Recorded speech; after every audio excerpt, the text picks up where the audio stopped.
What's good, everyone? Welcome back to the show, man. Recap with Mo, where we getting ready to get into another episode breakdown from the series From, all right? But before we get into this episode breakdown, make sure to like and subscribe to this channel so you don't miss shit snit that's going on, all right?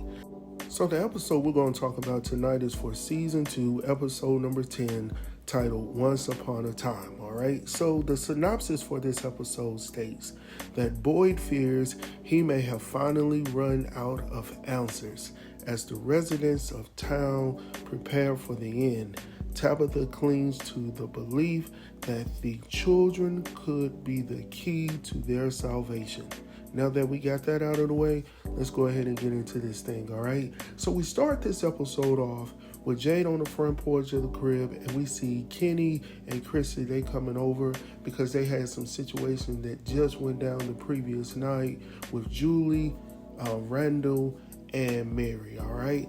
All different locations, but the same results. Everybody was knocked out, they were asleep, and they were placed somewhere. We'll talk about that a little bit later, all right? So when Christy and Kenny comes into the house, Boyd is just simply standing in the middle of the floor and shit. He's staring down at the floor, and Christy and Kenny are like, what the hell is going on? So Boyd is like, hey, y'all can go ahead and go upstairs. That's where they took, Julie. So Christy goes ahead and heads upstairs. Kenny decides to stay downstairs because first and foremost, he's trying to figure out what the hell is going on with Boyd standing in the middle of the floor. So Boyd also lets him know immediately that both his mom and Victor both took Ethan down to the diner to get him away from all this, this bullshit that's going on right now around these houses, around these people falling out, passing out, all right? So Boyd doesn't really want to talk after that. He decides to go outside with Jade on the front porch, but Jade is in the mood to talk. So when he comes outside, Jade is like, look, the problem is this, is that we don't know enough. We just don't know the shit. And it's almost like a puzzle where you don't have any other boundary pieces, but you have multiple pieces from the inside of the puzzle, but it's just so very sporadic. You're never going to be able to solve the puzzle because you don't have all the pieces to place it together. Essentially, that's what he was trying to convey to Boyd, all right? So now we see Donna, Elgin, and Dale. They out there, they done pulled up in a nice little Toyota minivan, and they pull up, and I don't even know if that's a damn Toyota or not. It just looks familiar, like something I've seen before in life when I was growing up. I think my aunt had one of those vans. But anyhow, so we see them, they pull up. Their job right now is to go find Randall or find a remnant of Randall, because he did go out there with the monsters. So maybe he's not even there, in spirit, he may be there. But anyway, let's go on and keep going. So Dale, who's on house arrest, but he's been released to, do service work out in the community or whatnot. So he goes one way. Elgin walks along with Donna, and they just talk it out a little bit. So while they're talking, Dale calls out for Donna to come over and see what he's found. So obviously, he didn't have to go too far to find Randall, because Randall was not able to outrun the cicadas, who grabbed him by the ankles, spread them wide, knocked him down, and climbed inside. I'm just saying that's exactly what I saw. All right, so I'm gonna leave it at that. So anyhow, when they come up on his body, Dale immediately notices that he doesn't look dead. He looks fresh. So Donna's like, okay, oh hell, well, go on and pick his ass up. Let's go ahead and take him back to the crib.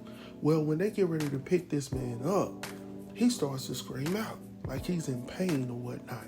And his eyes are all glossed over and shit. And I'm like, what the hell? So next we head over back to the crib, and we see Tabitha and Christy. They are taking care of Julie at this point, who had issues with the cicadas last night, as I've already stated. Our whole family, except for Ethan, are all in place in support of her. And immediately, as they're sitting there checking her heartbeat and shit like that, and Christy's like, oh, everything sounds good. All of a sudden, old girl gets up and starts to scream. I was like, oh, hell no.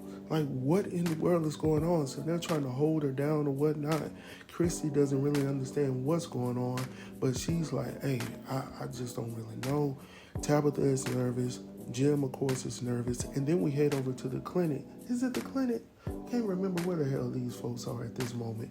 But anyhow, so next we see Mary. Now I believe Mary is at the Colony House because of who's around her. So we see what's his name, Ellis, and we see his girl Fatima. So they're all sitting there, and immediately old girl Mary starts to belt out another one as well. So I'm like, what the hell? So you got three people. And if we go back to the words that were quoted in the last two episodes, we had this poem that I rapped last week. I'm not going to do it this week, but I know y'all love that thing. But I'm going to reserve myself, all right? And I'm going to see what's going to come from this. But so anyhow, remember it says they come in threes. So now we're talking about three individuals who have been caught up by these cicadas, who have climbed inside of them and has essentially taken over the body completely, allowing them not to have functions normally, but they are possessed to a certain extent that they can't do anything, all right? Except for belt out loud ass screams and shit. But anyhow, from there, man, we head over to the woods and we see Boyd, we see Kenny and Sarah, and they're walking through. And Boyd begins to talk about this whole situation about the boy in white that Sarah claims that she was able to see, but he also mentions to her that Elgin also conveyed to him that he saw the boy in white as well. So he was talking about the dreams, and then he was talking about, well, didn't you also say that the boy in white was the one that instructed you to get inside of the tree or whatnot? And I'm really trying to figure this shit out now, because with that same information that you were instructed upon, I ended up going to the chamber where we saw Martin and how all of this shit got into my body. Whoop, whoop, whoop. So I need to figure this out because I have questions. All right. So he goes into that whole spiel about, the poem that we just mentioned about it coming in three. You got to stop the music box from playing before it's too late. Whoop, whoop, whoop. So obviously, Kenny heard that same rhyme. And I think Bhakta mentioned it last week that she knew about it from her grandmother as well. So this nursery rhyme that everybody has been hearing has been bringing life and death to some people.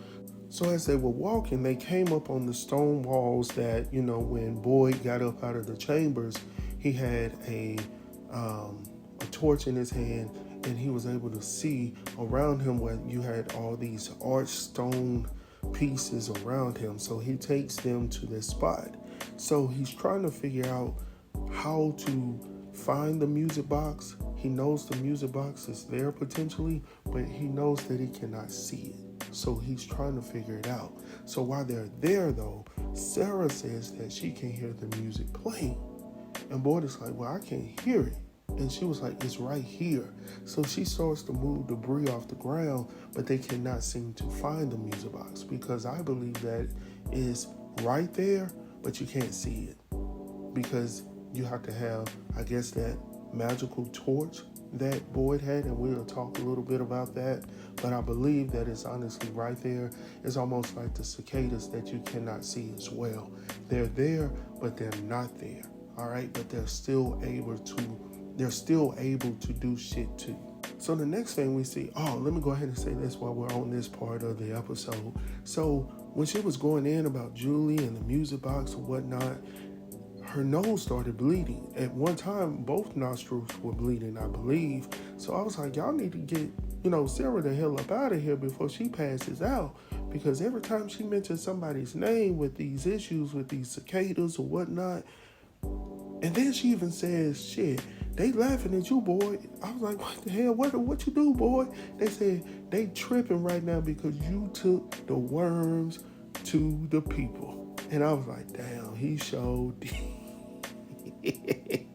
He sure did, Sarah. So now, not only does he have a bloody nose, she's having to tell you that they are laughing at you right now because you the reason why all this shit is going down right now. Because if you would have just did what Martin had told your ass from the get-go, he told you to just pull a bullet into him. But instead of doing that, you tried to take the high road, even though you didn't see the worms initially, but then you actually saw the worms in his arm and you still went over there with him? Like it looked like you wanted trouble, boy. I mean, oftentimes we end up in shit that we don't necessarily have to. But the reason why we end up in it is because of the choices that we made. This was a life choice that Boyd decided to make, and now he's reaping the benefits of what he did. Negatively or positively, it is what it is. The positive side of it was you were able to kill Mr. Smiley.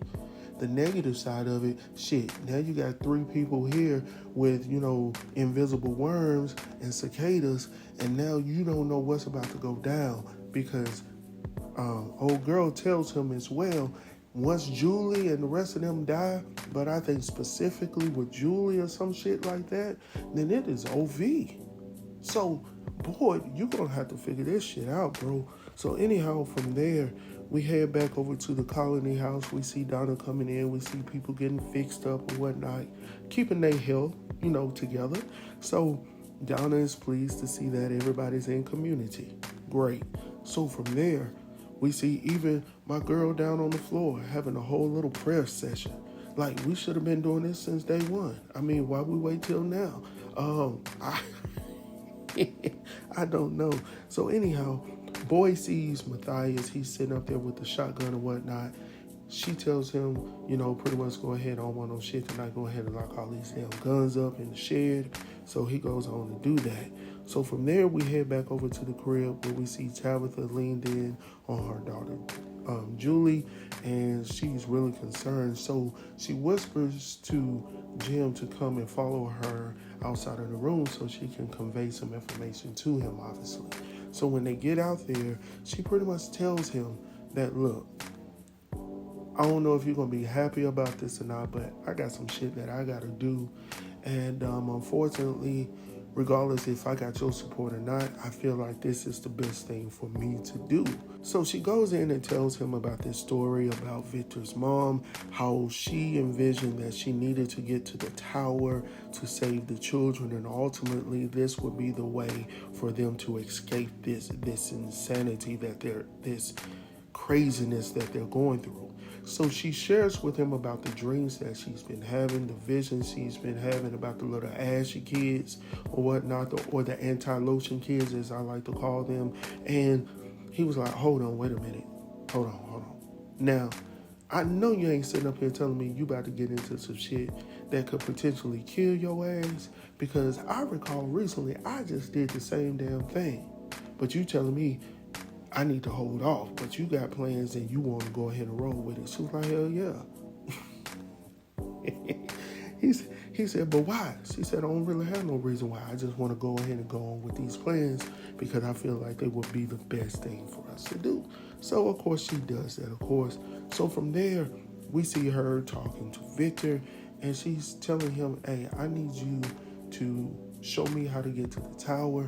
He conveys to her about the tree with the bottles on it. Now, if you've been riding with this series for a while, you have seen the tree with the bottles on it as well. All right. So the bottles, they got, some of them have things in them. I'm not sure if all of them got, something in them, but I do know a large portion of them have items inside of the bottles. Right. So anyhow, Victor goes over to the table. He got to go over there to the paper Scrabble table, and he finds the illustration of the bottle tree, because nobody knows what the hell he's talking about. So, of course, even Jim's ass had to get into it. He was like, huh, what you talking about? Bottle tree? He was like, yeah, this is a bottle tree right here. So he brings over...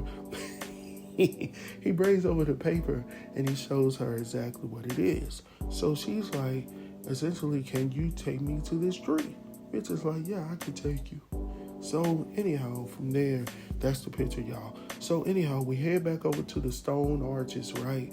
And we see Boy, he's posted up, and he's really torn up because he doesn't know what's affecting these 3 folks. He knows that the cicadas are buzzing all around. Can they even see the damn cicadas, or do you just hear them? Because I haven't seen them since they went into Old Boy out in the forest, but you always hear them in the town. So anyway, Kenny is concerned because he was like, what are we going to do? Like, how are we going to be able to deal with this essentially? All right. But Boyd is like, no, we're gonna keep this on. We're gonna keep this on the low. We really don't need to tell them everything. We need to, reassure them of hope. Essentially, that's what he's trying to tell Kenny. And then we see old girl Sarah with the bloody nose just sitting over there trying to stay strong. You know what I'm saying? Anyhow, we head back over to the colony house, which if I was in this series, that's where I would be. But I don't know now because, they got too much shit going down at the colony house. I don't know. It was the party house, but now it's the deadly house. I don't know if I want to stay there because something is always happening to somebody at colony house. Anyhow, so we see, I'm sorry, y'all. So we see Ellis. Ellis is coming out here to talk to Reggie a little bit about what's been going down, because, Reggie had an episode the other night where he was telling about everybody's going to die. Y'all need to get the hell up out of here. So people were like, calm the hell down, bro. But anyhow, on this situation right here, Ellis is just coming in to check in on him. And something just does not seem right about Reggie. Every time these people be sitting isolated, Elgin was doing this last week, all this, every time y'all get isolated at the colony house, some shit happens to y'all. Maybe y'all need to have a rule, a meeting or something that says at least 2 or 3 people together at one time. Because obviously it doesn't work well when you got people sitting isolated, all right? So from there, we see Fatima. She comes over to make sure that everything is good. She's asking how Reggie is doing. Ellis is like, oh, he's doing okay. Hell, he ain't. Hell, he ain't. Gone. So anyway, the good thing about this situation, we had love, y'all, in the air, and we had Fatima telling him, hey, let's go ahead and get married. Forget the odds. Forget everything that's going down with the monsters and the cicadas flying around invisibly. We just want to know, do you love me? Do I love you? Let's go ahead and share these vows, these vows, boy. So I was like, cool. So from there, we head over to the bar. Now, this was crazy because we see Jade in there playing with glass and shit. I thought he was going to make a chandelier with all the bottles that he's broken. So he's in there looking at the symbols. I guess he's looking for the symbol to show up in the glass. I'm not sure exactly. Maybe somebody in the chat or, somebody might know a little bit more than me about what he's doing on this situation right here. But anyhow, so while he's over there moving shit around, he moves to one side of the room. He comes back, and the hell we see over there in the back, cleaning out a mug, is Tom. What the hell? Maybe he came back because he was wearing clothes that look similar to him. So you trying to steal my style now? Is that what you trying to do? Is that why he came back from the grave? But essentially, I was glad to hear this conversation between he and Tom because, it gave Jade the opportunity. Now, first and foremost, Jade had to come with the comedy because Jade comes out and he hears Tom talking from the back. He turns around like, ooh, and he says, you dead, right? And Tom and Tom was like, yeah. But he said, but anyhow, moving on. So Tom walks from behind the bar and he walks over there towards Jade. And he was like, so you're not going to ask me anything? And Jade is like, ain't no need to. I mean, right now, you here right now, but you're going to be gone later, though. So, anyhow, man, getting back to the conversation, to the dialogue, we see Jade and Tom. They're having this conversation. And Tom essentially tells Jade, you already know what you got to do. Jade is sitting there like half-assing right now, but you already got the keys to what you need to do. Tabitha has already told you about what she's seen in the caves and tunnels underneath. You need to take your ass over there and find out what you need to find out about those tunnels and those symbols. So I really just condensed that whole situation for y'all, but I think you get the gist of it, all right? So from there, we head over to the sheriff's office where we see Boyd and Sarah. They're just talking, and she comes out of nowhere, and she was like, did you bury Paula? What the hell? Like, why wouldn't I have buried Paula? She been dead for quite a while. Like, what are you trying to say about me, Sarah? But Boyd is so thrown off by the question. Let me go on and skip past this because I don't even want to talk about that. Was there anything for me to talk about from that? Oh, now we did see the cut on his hand, and we did hear that Sarah was trying to give him a little bit of encouragement, and she said, you doing the best you can, boy. So that's all you can do is just do your best, all right? So from there, we head over to the shed. Now, is it me or is Matthias has taken too damn long to put these guns away? It don't take that damn long to put no guns no damn where. But anyhow, so he's off in the shed, he's putting them up slowly, and here comes Reggie. Now, I told y'all previously that when folks want to sit out here isolated, that some shit is about to go down. And that's exactly what we witnessed right here, because when Reggie walks in, he was like, oh, you putting the guns away. Matthias was like, yeah, Donald want me to go ahead and put them away. But he ain't noticing no body language. He's still doing his job slow as hell, y'all. But it is what it is. It made the drama better, right? So Matthias is going ahead and put that last gun up, and Reggie's like, oh, you done? He was like, yeah, I'm done. And he said, swoop. I said, damn, Matthias, you didn't even see it coming, homeboy. Anyhow, he lays him out and he said, well, if it wasn't going to be today, it'll be tomorrow. I was like, oh, hell no, bro. So, man, so from there, we head back out to the forest, and now we see our boy Jade got a string tied to the tree, and he got it rolled up on a pin. He ready to go with it, and he got that little bike out there just in case some shit goes down and he needs to get back. Now, I'm not sure exactly what time it is, but I know for sure I don't want to be down in that cave when nightfall comes. All right? So I'm not sure exactly what time it is, but I just know it's not a good time, because in the back it looks like the sun is starting to set on one side. I'm not sure. I don't know. Anyhow, going on from there, his ass gets down in the cave, starts to fall down in the cave, and then, of course, while he's walking throughout the cave, he sees that dummy that scared him half to death in the colony house, right? When he saw the symbol on the wall in blood. So I thought that was a little bit corny on that scene, on that episode. Anyhow, getting back to this, so he's walking throughout the cave, the tunnels, and he's going, and then he gets into this big-ass room where he's able to look up. And when you look real quick, it looked like vines or it looked like veins or some shit, and it's closed up initially. And then he hears those little anti-lotion kids talking about Akui.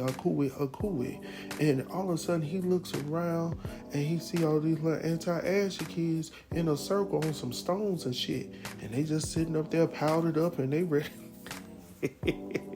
And they keep chanting, right? So then he looks up with the flashlight and he sees that symbol out of the vines or the roots or whatever they were up there. So I'm like, shit, that was tight. But anyhow, when he looks back up, when he looks down rather, the kids are gone. So no more anti-lotion kids. And then when he looks up, that scene is gone as well. So I'm like, what the hell is going on? Whatever it is, Jade, you need to find out real quick what you need to find out and get your ass back on your bicycle and get back to the crib. So anyhow, from there, we head over to the church house where we see Boyd is in here and he's questioning everything about the man above. Like, how can you sit on high and look down on all of this and not assist us and all of this, okay? So he's going through this stress. He's just pondering what in the hell is going on.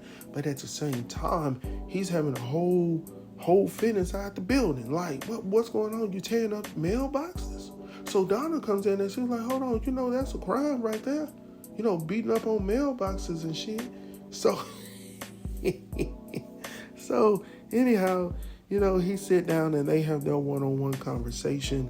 And I thought that was a pivotal part in this because you could see the frustration, you could see the stress within Boyd because he really wants to get these people home, but he feels like at some point he was going in the right direction, but now all of a sudden everything that he's doing is causing more ills than it's causing thrills, right? So, the response that him coming back from the forest, bringing the worms, giving it to the monster, thinking about that could have been potentially their silver bullet that could allow them to get rid of these enemies or these foes completely.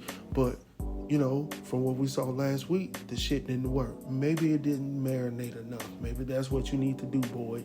You'll figure it out. But don't blame nobody at this point because you guys are all trying to figure this shit out. Ain't nobody going home. Well, so we think. so, so anyhow, man. So we head back to the forest where we see both Victor and Tabitha. So he's bringing her to the bottle tree. All right. So when they get to the bottle tree, initially they're not able to find it. He was like, "Shit, it was supposed to be right here." She was like, "Well, it's been so long ago." Victor's actually like, "No, it should be right here." He believes that the trees are moving. All right. So when they hear the bottles, he was like, "Oh, it's over here." So they get up on the tree. They found out that it is a faraway tree. I believe Victor already knew that, but Tabitha did not. But he was like, his mom believed that this was the tree of all trees. This was the tree that would take you directly to the tower. So, of course, Tabitha is like, okay, well, I'm going to go ahead and go on in here. And she was like, well, is it safe to go? He was like, yeah, it's good. It's just like walking in the forest. But before you go, I packed you a lunch. You know what I'm saying? Got your little sidekick food kit right here. Got your little water, little libation. Got your little sandwich I made for you. Got some cheese and crackers over here just in case you need a snack while you're on your journey. Because so he done took the gun out. Now he got, snacks and food snacks, you know what I'm saying, in there. So they give each other a big hug and whatnot.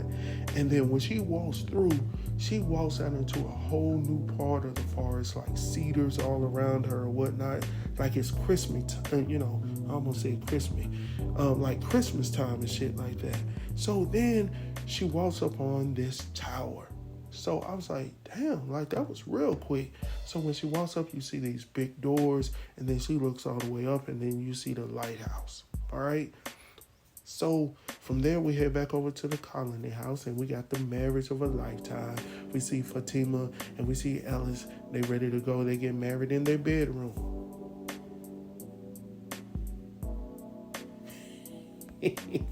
So anyhow, man, so that's a good thing. The great thing about this situation, about this scene, was we saw Boyd come through for his son. He showed up to the wedding. Hell, he actually walked Fatima down the aisle and shit. So it was just a great feeling all around to see this love going on in the community. And, I hope it pans out for him. I hope y'all live long together. All right, so from there, while they're giving their vows out, Ellis is talking about, you are my light, this and this. So Boyd goes into a daze. He's like, what the hell? Talking about a light. So once they finish with all that and they kiss the bride or whatnot, Donna's like smiling and shit. And then she looks over at Boyd, and Boyd is in a daze. And she's like, Boyd, you here? Boyd, you here? So anyway, she was like, what's going on? He was like, no, I was just thinking about some shit when he said it, talking about some light. So an idea came into his head, all right? So anyhow, now I don't know if Donna is a mole or not. Let me just say that. I know we've been questioning this whole situation back and forth, but it just seems ironic that either she or Victor are always in the midst of a situation that's going down. I'm just saying, and even in this situation, of course, they came to her about the marriage, but she's also always around when shit is going down. I'm just not sure. I can't really place two fingers on Donna right now. But once I get to that third finger of understanding of who they are, it's going to be on like popcorn. Anyway, headed back over here. We see Boyd getting up out of this truck. So his ass done got down there real quick. I don't know how he got to that truck so damn quick. Anyhow, he got to it. So he's coming out the back of the truck where he left the torch. If you remember, that's where he got into the truck. He had to, they pretty much had to save him because he was running away from the monsters when he got up out of that camp, right? So now we see Reggie with a shotgun. And he's yelling out at Boyd. Boyd is like, what the hell? What you doing? And he was like, oh, Boyd, I always liked you, but I'm going to have to put you down because you were the one that brought these problems. You the reason why my lady laid up there with one leg cocked to the side, the other leg the other way, and her real cage knocked out. You the reason for that. So anyhow, he shoots Boyd. And I was like, damn, come on, bro. But anyhow, Boyd shoots back, and he knocks him down, and he doesn't get back up. All right? This ain't like that old commercial that used to come on in the 90s. I falling down and I can't get up. Now he ain't getting back up. So anyhow, from there, man, we head back over to the concrete, the concrete arch, right? So Boyd is over there trying to lift it up with his shoulder. He's in pain and shit. So he has his torch and he has a lighter in the other side and he's trying to flick it to cut it on. Soon as he ignites it, you see this fire come out and he ends back up in the chamber. I already knew that was the spot. So obviously, once again, we're in this invisible chamber directly on top of the ground, but no one can see it. All right? That's just what I'm assuming in my head.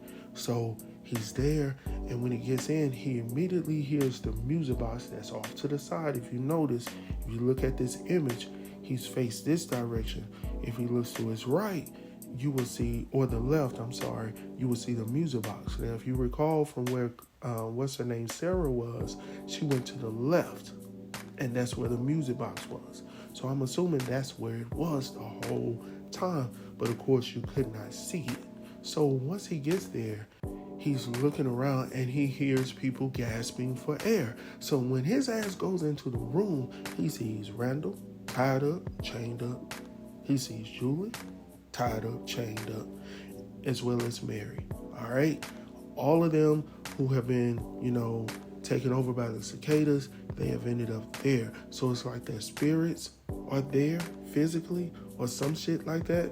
Hopefully they will be able to explain that a lot more, because it's sort of like their physical bodies are at home. So what is this part right here? All right? So when Boyd is like, he sees Julie, he runs over to her. He was like, yeah, I'm going to get you the hell up out of here, because he's going off of what Sarah said. If something happens to Julie, then that is the end of the discussion. All right? So he immediately says, I'm going to get you up out of here. So fortunately, this situation didn't go down like the situation that went down with Martin. All right, so we're glad about that. So then when he goes over there, he takes the torch and he's getting ready to hammer the music box, because the poem says when the music stops, that's when shit goes down. So he's like, no, not tonight, not today, not right now. I'm about to knock the hell up out of this music box, right? So when he's getting ready to go up with it, he hears a voice in the back say, "Boy." He immediately drops it and looks around. Look, man. Every time she pops up, something going down. So she's sitting up here talking about, listen, don't do it. Don't do it. You're going to make life worse for everybody out there. Like, just come along with me. Come over here with me. Paula, you dead. Like, what you want me to do? So every time she pops up, it's seeming to me, just to me, it seems like she's trying to keep him from advancing. So they're utilizing her body, her personality, whatever you want to call it. They're using her likeness. Yeah, that's the word I'm going to use. They're using her likeness to persuade him in some sort of way. The boy wasn't going down, not on this episode. He said, hell to the no. So he went over there, swung it one time, stepped on it about 10 to 20 times, and he said, that's the hell with that. So the next thing you know, we go back to the colony house. We go back over to the house where everybody is, and everybody's waking up with their family, gasping. What the hell happened? Even Mary opening up her eyes. What the hell happened? And the only one who woke up with no damn body was Randall. I feel bad for him, y'all. But anyway, he got up. You know what I'm saying? I guess that's the best thing about it. And we're going to leave it at that. So from there, I was glad to see that they're part of this whole battle, because I would have been upset if we did not resolve some shit at some point between all of these 10 episodes. Like, it would have been it would have been such a waste to have 10 episodes and not really get shit accomplished. Like, we were able to kill, Mr. Smiley. That was great. But then with his death, it brought along a lot more of situations that we really couldn't even see. Shit, people were looking around and all of a sudden people were dying left and right. You know what I'm saying? So this was actually a more dangerous situation than having the damn monsters outside. All right. So from there, we head over to the tower. Now we see Tabitha back at the tower. Now, when she gets into the tower, she has to walk all the way up to the top, of course. She even sees some kids' toys there. And once she almost makes it to the top, she's looking up and she hears one of the, the little anti-lotion kids saying, "Akui, akui, akui, akui, akui, akui." So, of course, she was like, I'm in the right damn place. So she goes up the ladder and shit with her lunchbox that Victor done packed for her and shit. So she goes up through the floor.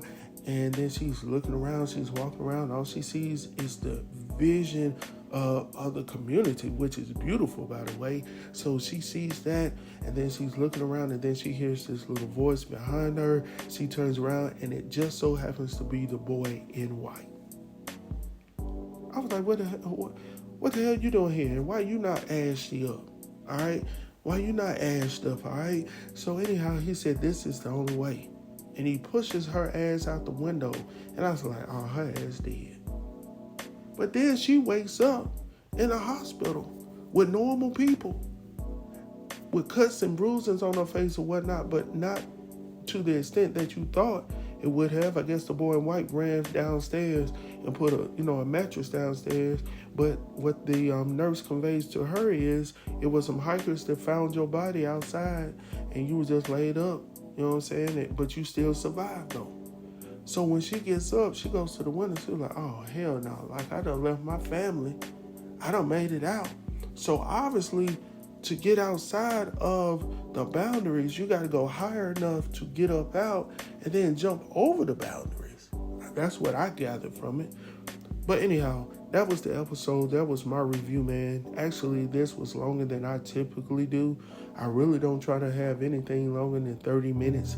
But it was so much good shit in this review, man, that I had to go ahead and get into.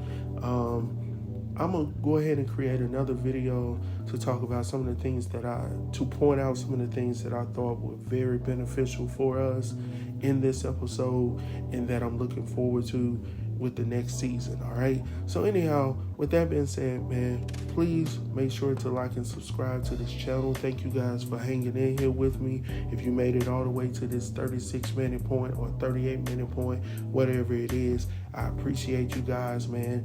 And as always, I see y'all next time. Peace.